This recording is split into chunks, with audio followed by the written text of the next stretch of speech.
Commander Cockings and Captain 30 here, yet again for another Trekyards mission briefing. Yes, we are back, guys, for another Monday show, and this time looking at some FASA ships. So all you FASA aficionados out there, you can enjoy seeing what we think and screaming our lack of knowledge.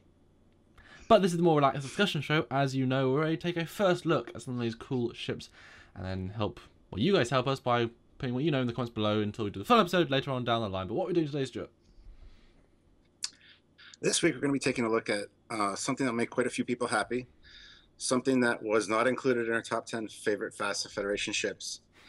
So I want to quell all the comments like, what, no Chandley? No love for the Chandley I see? I love the Chandley back in the day. I can't believe you didn't pick it. Why didn't you pick the Chandley? Well, my guess would be probably because it wasn't one of our favorite FASA designs, personally. But we got a lot of hate about that, so in case you can't tell, we're going to be looking at the Chandley class from FASA today. Yeah, it's in the name of the episode, top 10. It wasn't our top 10, but that's fine. At 315 meters, this was a frigate class ship, almost the same size as the Steamrunner or Norway classes, both at 355. So yeah, the ship had a crew of 363 and also acted as a troop transport, carrying about 250 additional specialists or marines that acted as boarding parties or ground assault troops. So a different style of ship. Yeah, so let's get on to the first picture and take a look at it. And I can see why people love the Chandley. It's very cool, but there are things I don't like about it that made it so it wasn't on my top list. So, but that's really cool to see this picture with the shuttle bay doors open there.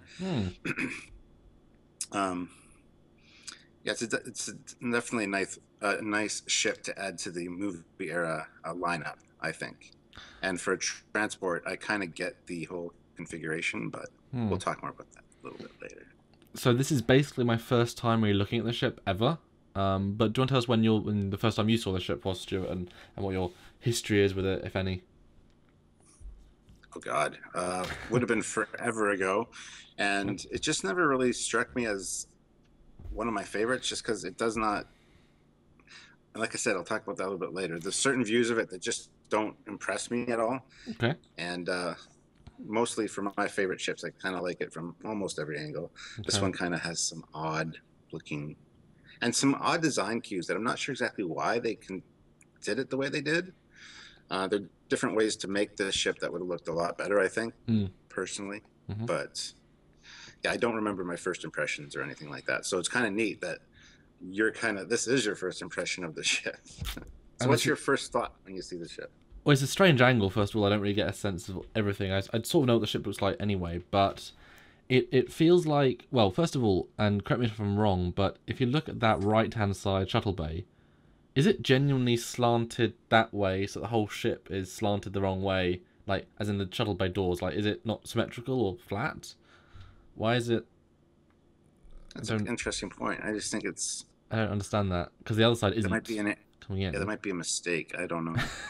So first of all, that's like well, that doesn't make sense, but it seems also odd to have such a kind of flowing off the bird of prey in the sense of those two bulk parts at the back of the ship, but to have a shuttle bay that, you know, is so slanted, it seems sort of wasteful space-wise. You could have a much more gentle curve and have almost all of it be the same space. Apart from that, it really just feels like a saucer with some pieces attached. I mean, this is not the best angle, I think, but it seems like, I think we said in the intro, it's a troop carrier. So where do you put the troops? Well, under the shuttle bays, and where do you fly them from? The shuttle bays. So I guess they just thought very basic. I don't think I've got a full grasp of it from this picture. So I should move on to the next one. Let's go to the next picture. This I like. This is cool. Yeah, it's a cool forward shot where you get to see those bays and how they are symmetrical, obviously. I think that last picture, something was off maybe in the 3D modeling. But you can see, too, beside the main shuttle bay doors, 1 and 2, there's also 2 smaller doors, which would be for work bees, I would assume, because they look like work bee doors. Nice. But yeah, I don't really know a lot about this ship, so I've never really, like I said, I never played FAST. I just, drooled over the miniatures when I was a kid. So I don't know what the ship can do, what it's capable of, what its special features are. So well, that's why this is a Trekyards mission briefing and not a full episode, because we want to really analyze and think about it fresh. That's what we do. And I gotta say that makes a lot more sense now, configuration wise. The last picture made it look like the whole thing was open, but I kind of like that, having the 2 bay doors, very similar to the Miranda exterior doors. and then the work bee. So you've got these like two segments, and that makes the curve make a lot more sense. You've got the work bee area, construction yard, whatever, those repair facilities, and enough space for people to walk, and then next to it you've got the full bay for the shuttles. Well, I'm wondering, is that a through deck, or is there some sort of aft? I'm not sure. I was going to actually say that myself. Wasn't sure if it goes through to the back. That would be kind of neat.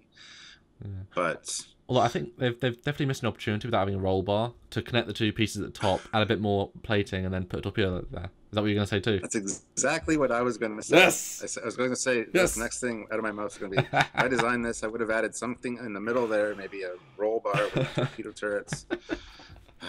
Anyway, let's We've been doing this too long, Stuart. We've been doing it too long, Stuart. You can see. Yes. Yes. This is the picture I've seen my whole life, pretty much, of the Chandley miniature. And looks interesting. Not much to say about it, really. Just this came in the poster with all of the FASA miniature lineup. And, yeah, I don't know. The Chandley just never struck me as one that I liked. The engine placement doesn't look good. It doesn't fit with that, and how for some reason the bulk, it doesn't, the shapes don't work. It's just big points of the top shuttle bay and then of the engines. That's just like, we're just going to reverse some pre-existing pieces we've got for model kits.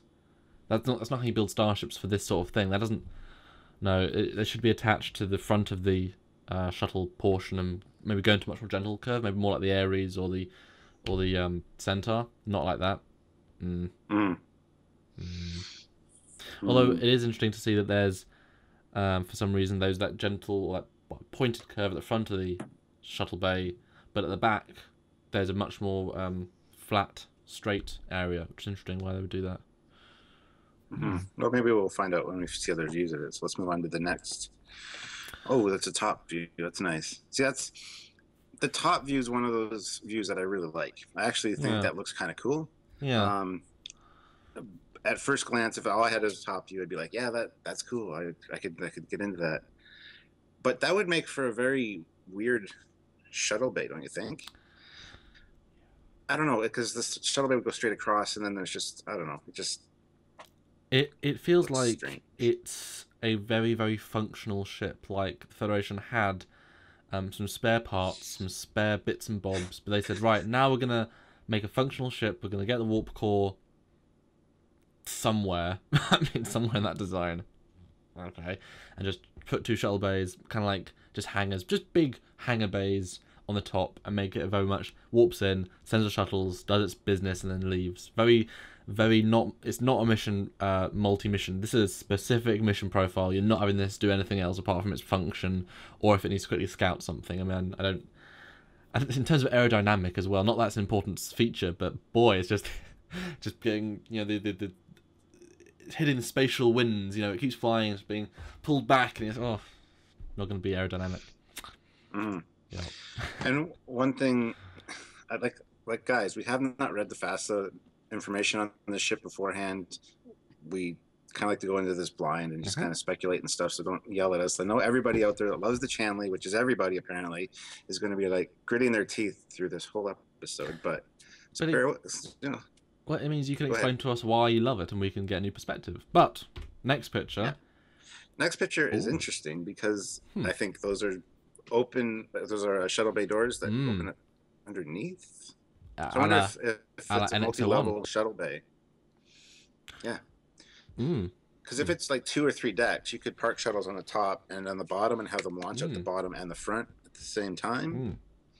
Or you can have like fighters on the top, work beasts to the side, and then rescue shuttles that come down from the bottom, so different functional levels. Yeah. I feel like it needs to have. Well, the big question. Sorry, where's the deflector dish? Oh God, don't even start. We don't do that, guys. Right. But yes, we should address that. We figured that more lower profile ships like the Miranda and stuff don't really need the big long range deflector, because they got the built into the deflector grid. But we'll get into that in maybe a deflector grid episode or deflector episode. But it does feel like that when you kit bash, you're limiting yourself, obviously. But I mean, this design I think would work really well if they removed that bottom sensor dome and put a mini secondary hull, you know, going near the front of the saucer and then come back a bit, kind of like the Orbeth bottom section. That would give it the functionality, the warp core, part, the deflector, and really flesh out the bulk. So they've got a bulk at the top, bulk at the bottom, and the two really low slung warp nacelles. I think that would improve the design. Yeah, I agree. I think putting a secondary hull of some sort on here would make it look a lot cooler. Absolutely. But I do like this. I do like this look for some reason. Yeah. Yeah, I do too. Well, let's move on to the next picture and shows a variety of angles. Oh, there are shuttle bay. No, they're not. Are those? No, those are. What are those on the back of the shuttle bays? Well, they're doors. Yeah. Are they? Yeah. Doors at the front, doors at the back, doors in the bottom. Yeah, but there's labeled 3 and 4, so well, exactly there must be 4 different shuttle yeah, bays. one at the front, one. Although if you look at the front shot, or I suppose the side front, they had a lot more wasted space to the front. It's less refined. That's very cool that it does have that many shuttle bay doors.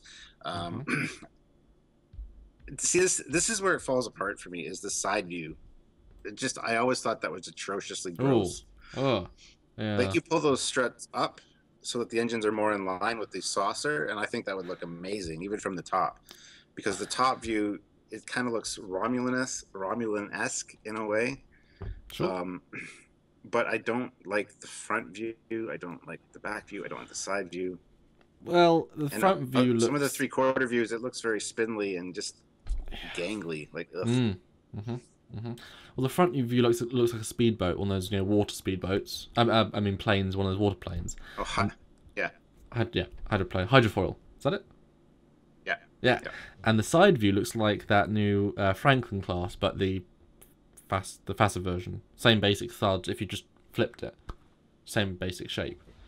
So that's not very new. I think the best view is probably that bottom 3/4, because the engines don't look spindly. It kind of looks a bit more robust. I don't know. I do kind of like the back view though, how the two angles of the shuttle bays go out. But I don't know. There's missed opportunity here. As I say with a lot of these ships, and I did with Fast Top 10, these would all be, good designs if they were tweaked, because they didn't have the time, I suppose, to really flesh them out at the time.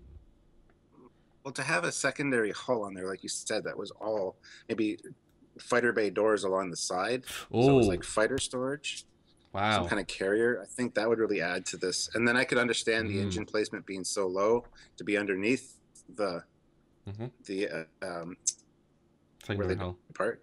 So yeah. But you should bring those engines up a bit more. They are very, very far down. They do not need to be that far.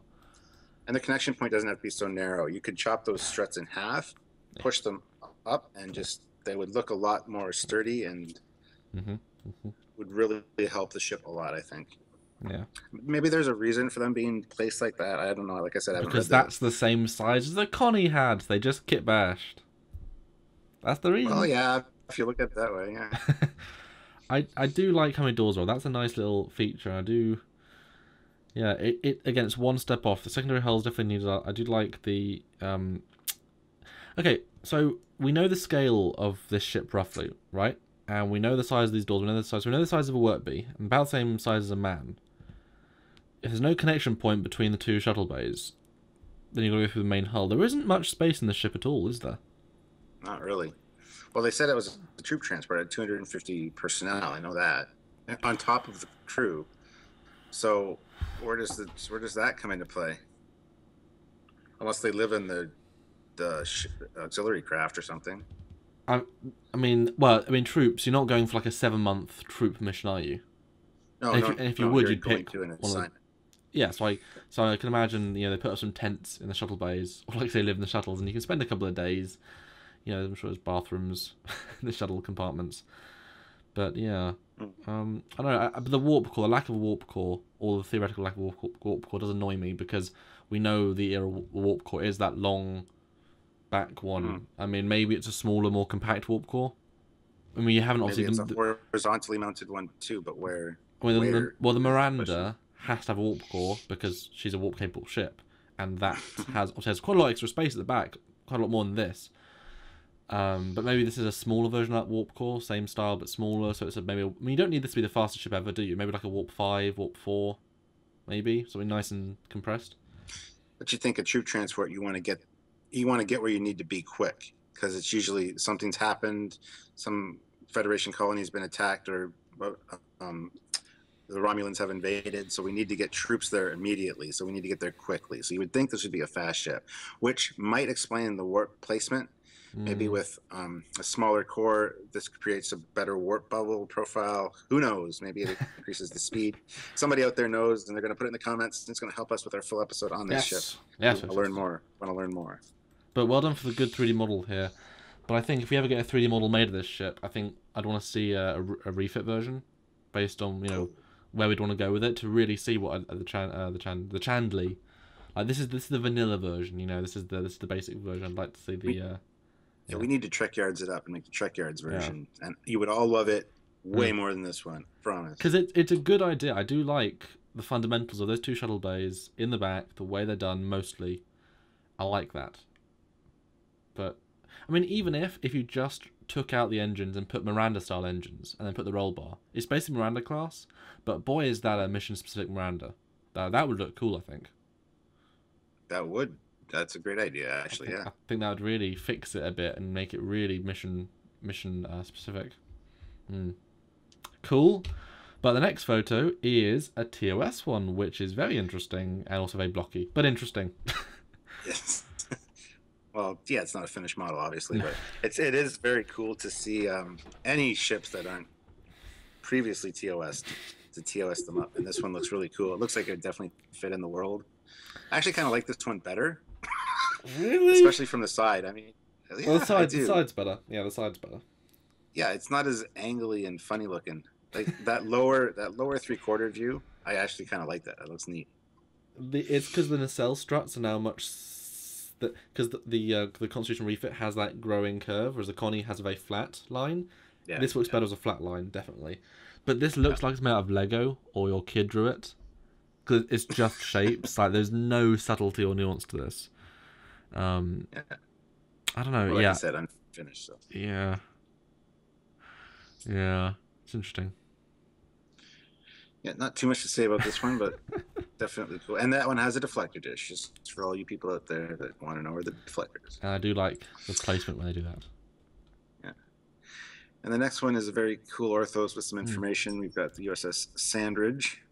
2301. Okay. So quite a bit older than Excelsior if we go by that logic. Yeah. Crew of 370.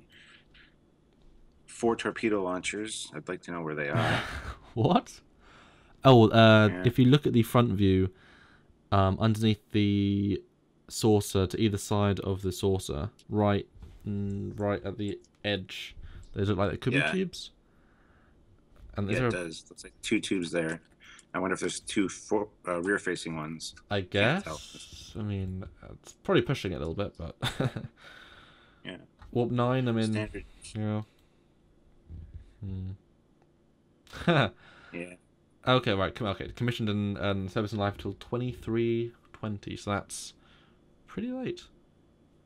Not too late, but lasted a while. Frigate. Yeah. Yeah, makes sense. Not much else to say about this. Doesn't really give us too much new information, except that it does have torpedo launchers, which I did not know. Which is, I would assume 2 forward and 2 rear by the looks of it. Yeah. But anyway, the next photo is the one I assume you saw in the magazines or the books. Yeah. Yeah. This one looks different. I was going to say that. It does look a little different. This front view I don't mind so much. It is super Klingon, that front view. Yes, it is, actually. Super Klingon. Yeah. It looks like, in America they have the rugby, I guess, football players that have the big shoulder pads. Mm-hmm. Looks like it has shoulder pads. It's massive shoulder pads. You can easily just draw a pencil in a stick figure man, and it'd be a. Yeah, there you go. I don't know. I like this one better, I think. Isn't that crazy? I do too, actually. Yeah. That's weird. It's because the connection point to the engines actually slithers down in a sleeker. I don't know. It's subtle, but it works better. Yeah, it's a shame there's not more views of it, but yeah. Yeah, and the engines don't look as far down as the other one. Mm-hmm. I don't know if this is a variation of the design, perhaps, or just yeah, this is probably the first drawing, and then everything after is their interpretation. But this does look. So you were saying how you don't like the side view on the normal version. Does this fix that mostly, somewhat, partially? Somewhat, partially, it does. Yes, it's getting better. Maybe a little bit shorter, and I would have been more happy. Yeah. I do feel like this ship has actually taken some cues from the D7, just the way, especially in the top view, the wings connect. That's very D7 like. I feel like they've. It looks almost like a Romulan, Klingon, and Federation design team worked on it. Yes. The top view looks very Romulan. And the side view is very Federation, and the front view is very Klingon. Wow, we found the hybrid guys. Yeah. All right, so let's go on to the next picture. This is just a quick one just to discuss. This was in some of the magazines and the ship recognition manual for the Federation ships for FASA. So it's kind of, and see, there the struts look thicker and smaller or shorter as well than the.